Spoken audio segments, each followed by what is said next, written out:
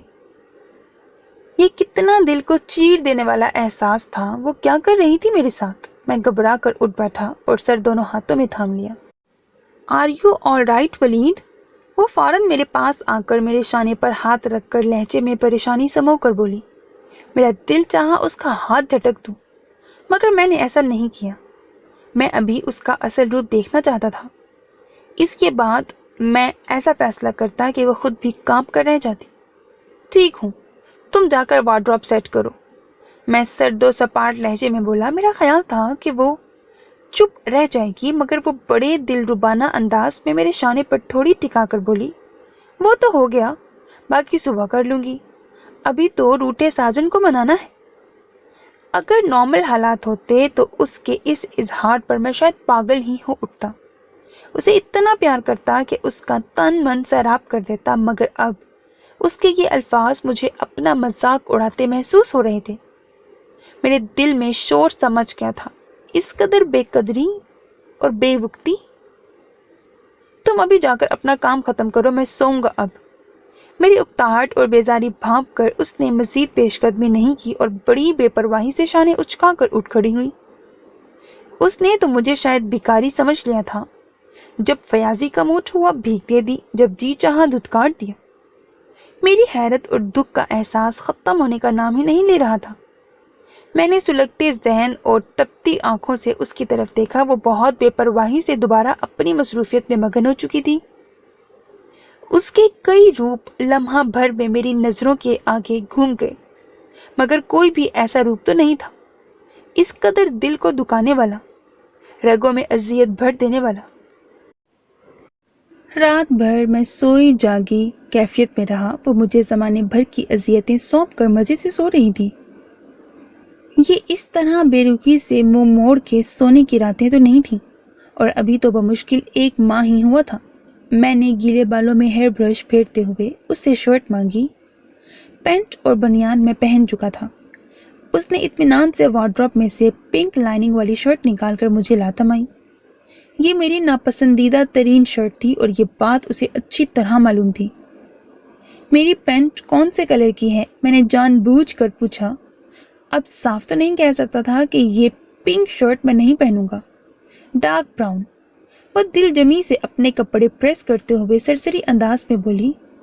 تو پھر تم نے شرٹ براؤن لائننگ والی نکالی ہے نا؟ میں نے پوچھا تو اس نے ایک نظر میری طرف ڈال کر اکتاہٹ امیز انداز میں سر ہلایا، پھر تن فن سے بولی، ہاں وہی ہے، براؤن لائننگ والی۔ میں سن بیٹھا رہ گیا۔ یہ کیا کھیل وہ میرے ساتھ کھیلنے جا رہی تھی؟ اس قدر خود غرضی؟ اس دن میں نے سنجیدگی سے اس کی حرکتوں کا تجزیہ کیا تو اندازہ لگایا واصف بالکل ٹھیک کہہ رہا تھا۔ اسے محبت کے ہجے بھی نہیں معلوم، اسے بس کسی کی لاٹھی بننے کا شوق تھا اور سرکل میں خود کو منوانے اور اپنی واہ واہ کروانے کا شوق تھا۔ میں اس کے لیے محض ایک